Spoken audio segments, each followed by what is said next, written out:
Negara kita telah merdeka. Suara mengguntur mengucapkan salam nasional merdeka. Proklamasi kemerdekaan bangsa Indonesia yang terjadi pada tanggal 17 Agustus 1945 menjadi peristiwa revolusioner yang tidak hanya melahirkan kisah kepahlawanan dan patriotisme, namun juga menyimpan berbagai kisah kelam tentang mereka yang menjadi korban atau pelaku selama masa yang penuh gejolak ini. Dalam keadaan yang baru merdeka, kondisi Indonesia penuh dengan pergolakan. Saat itu, dengan berbagai keterbatasan yang dimiliki, pemerintahan masih kesulitan memulihkan ketertiban di berbagai wilayah, dan juga saat itu terjadi kevakuman pemerintahan. Karena meluapnya semangat kemerdekaan dan euforia kebebasan dari belenggu penjajahan, pada masa ini terjadi konflik sosial di berbagai daerah yang diwarnai dengan aksi kekerasan yang dimotori oleh kelompok bersenjata dari berbagai latar belakang seperti Laskar Rakyat, kelompok pemuda, hingga kumpulan jagoan dan segerombolan preman untuk mengambil alih kontrol sejumlah wilayah yang sebelumnya dikuasai militer Jepang maupun Belanda. Tidak sedikit yang menjadi korban, baik dari rakyat sipil maupun berbagai etnis. Dalam catatan sejarah Indonesia, masa yang penuh pergolakan ini dinamakan dengan periode bersiap.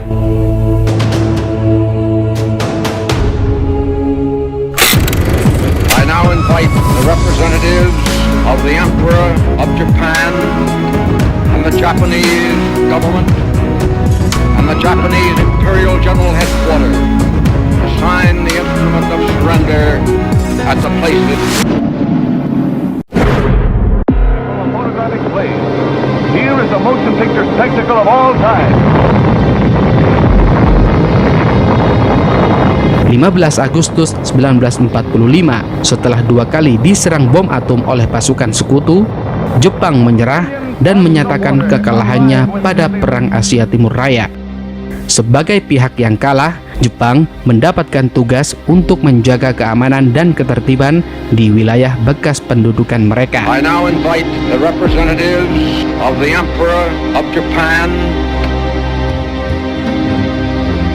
Sembari menunggu kedatangan pasukan sekutu di Indonesia, kekalahan Jepang dimanfaatkan para tokoh pejuang kemerdekaan sebagai momentum untuk melepaskan diri dari belenggu penjajahan bangsa asing. Dan pada tanggal 17 Agustus 1945, atas nama bangsa Indonesia, Soekarno-Hatta memproklamasikan kemerdekaan bangsa Indonesia. Kami, bangsa Indonesia, dengan ini menyatakan kemerdekaan Indonesia. Berita proklamasi kemerdekaan yang menyebar cepat ke pelosok tanah air bukan hanya disambut gembira oleh sebagian rakyat Indonesia, namun juga meluapkan gelora semangat dan balas dendam yang tumpah di mana-mana. Periode inilah yang dinamakan dengan periode bersiap. Tangan kanan naik setinggi telinga. Jari 5 berjari. Menurut Tri Wahyuning M. Irsyam di buku Berkembang dalam Bayang-Bayang Jakarta, masa bersiap ini bermula pada bulan Oktober 1945. Disebut bersiap karena waktu itu seruan bersiap diteriakkan setiap kali tentara sekutu atau pasukan Belanda melakukan patroli di jalanan. Orang-orang yang mendengar seruan itu harus berdiri tegak dan tidak boleh berbicara.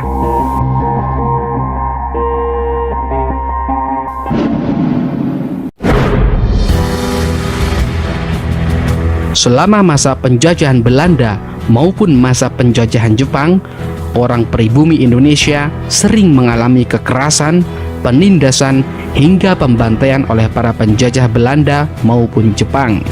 Kejadian seperti itu mungkin sudah biasa menimpa orang-orang pribumi. Namun bedanya, kini mereka sudah berani melawan. Indonesia sudah terbentuk. Mereka mulai bergerak dan ingin membalaskan dendamnya yang tersimpan sudah puluhan tahun lamanya. Karena itulah, rakyat mulai membentuk laskar-laskar pro-revolusi.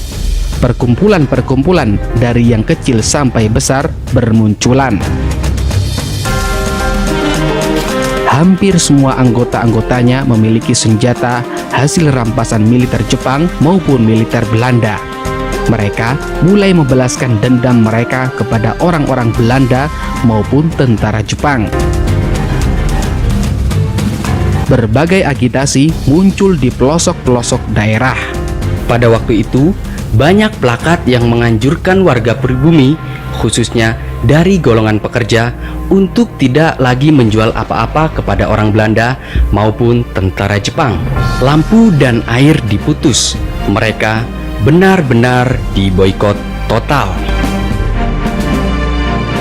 Kekacauan masa bersiap ini terjadi pada akhir 1945 hingga sepanjang tahun 1946. Masa-masa yang penuh ketidakpastian waktu itu, penjarahan, pembakaran, penganiayaan, dan pembunuhan terjadi di sejumlah sudut kota. Pelakunya adalah sejumlah gerombolan yang mengatasnamakan diri mereka sebagai bagian dari Laskar Rakyat yang berjuang untuk mempertahankan kemerdekaan Indonesia. Salah satu peristiwa yang mewarnai masa bersiap ini adalah terjadinya pembunuhan 90 tentara Jepang di Bekasi, Jawa Barat pada tanggal 19 Oktober 1945.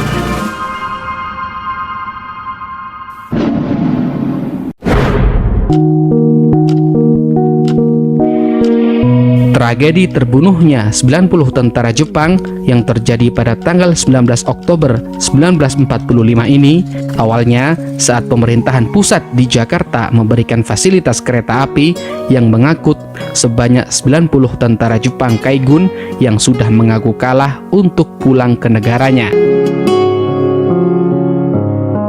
Alih-alih membiarkan kereta api tersebut lewat, segerombolan TKR atau Tentara Keamanan Rakyat Bekasi malah memerintahkan Kepala Stasiun Bekasi mengalihkan jalur perlintasan kereta api dari jalur 2 ke jalur 1 yang merupakan jalur buntu. Akibatnya, lokomotif yang menggandeng 9 gerbong termasuk 3 gerbong yang memuat 90 anggota Kaigun terpaksa berhenti tepat di mulut kali Bekasi. Begitu kereta api berhenti, massa rakyat dan pejuang Bekasi langsung melakukan pengepungan. Suasana mencekam saat salah satu anggota TKR naik ke atas kereta api dan menanyakan surat izin dari pemerintahan Republik Indonesia. Di tengah pemeriksaan, tiba-tiba seorang prajurit Kaigun melepaskan tembakan pistol dari arah salah satu gerbong tersebut. Tembakan itu ibarat komando bagi massa rakyat dan pejuang untuk menyerbu. Maka tumpah ruahlah ratusan orang yang memasuki kereta api itu dengan membawa berbagai macam senjata.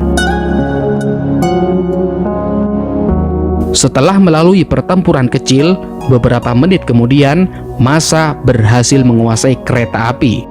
Mereka merampas barang-barang yang ada di dalamnya, termasuk ratusan pucuk senjata, dan menggiring 90 tawanan berkebangsaan Jepang ke tepian kali Bekasi. Satu persatu, serdadu Kaigun itu disembelih dan mayatnya dihanyutkan ke dalam sungai.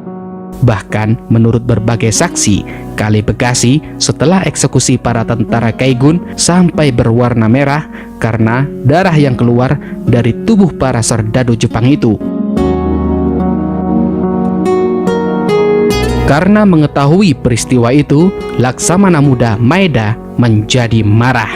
Dalam nada sangat marah, Komandan Angkatan Laut Kekaisaran Jepang yang pernah membantu proklamasi kemerdekaan Indonesia itu melayangkan protes keras kepada pemerintahan Indonesia.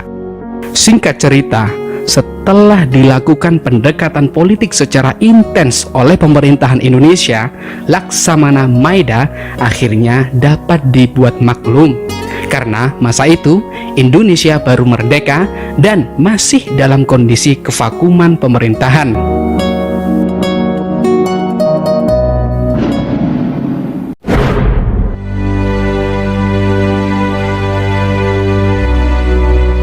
Tragedi terbunuhnya 90 tentara Jepang bukanlah hanya satu peristiwa dari berbagai peristiwa dalam masa bersiap. Di tempat lain juga terjadi tragedi yang serupa. Di antaranya di Depok, Jawa Barat yang dinamakan Tragedi Berdarah Gedoran Depok yang terjadi pada tanggal 19 Oktober 1945.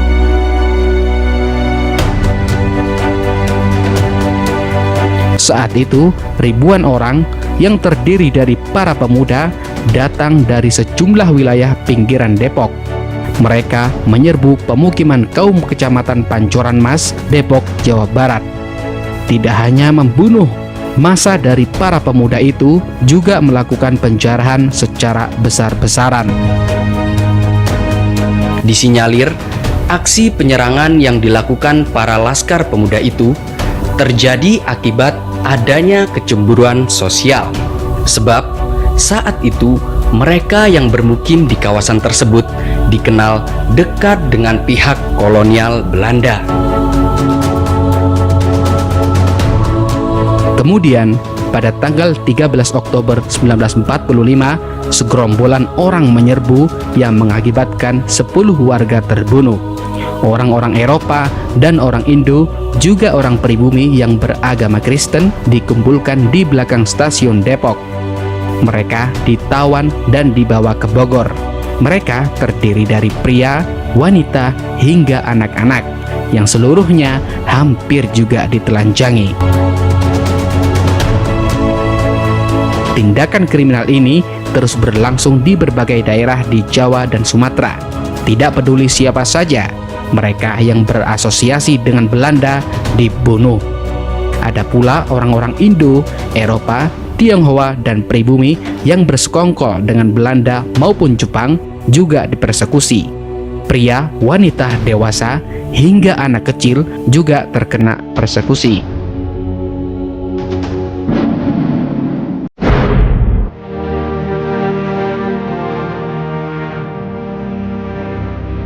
Dalam buku karya Abdul Wahid, sejarawan Universitas Gadjah Mada, korban dari pihak Belanda, Indo, Tionghoa, dan kaum minoritas pada masa bersiap ini yang tewas sebanyak ribuan. Meskipun jumlah ini masih diperdebatkan. Ada 3.000 sampai 8.000 mayat Belanda dan orang Indo yang ditemukan. Sebanyak 20.000 hingga 30.000 orang hilang. Sekitar 10.000 keturunan Tionghoa dan ratusan orang Indonesia lainnya juga menjadi korban. Namun, dalam buku Serdadu Belanda di Indonesia 1945-1950 tercatat sekitar 3.500 sampai 20.000 orang tewas. Bergulirnya revolusi sepertinya tidak ada batas. Penjarahan, persekusi, hingga pembunuhan terhadap tentara Belanda maupun Jepang, bahkan rakyat sipil pun dari berbagai etnis menjadi korban tanpa ada satu orang pun yang berani mencegahnya. Jika ada orang yang mencegahnya, maka dia akan menjadi incaran tindakan kriminal para pejuang. Pembalasan dendam terhadap para penjajah yang terjadi pada masa bersiap ini, meskipun merekalah yang pernah menjajah dan melakukan berbagai penindasan hingga pembunuhan, adalah sebuah fakta sejarah yang harus menjadi bahan perenungan. Karena dengan berkaca secara jujur kepada sejarah, kita terus belajar menjadi lebih baik. Salam Jas Merah.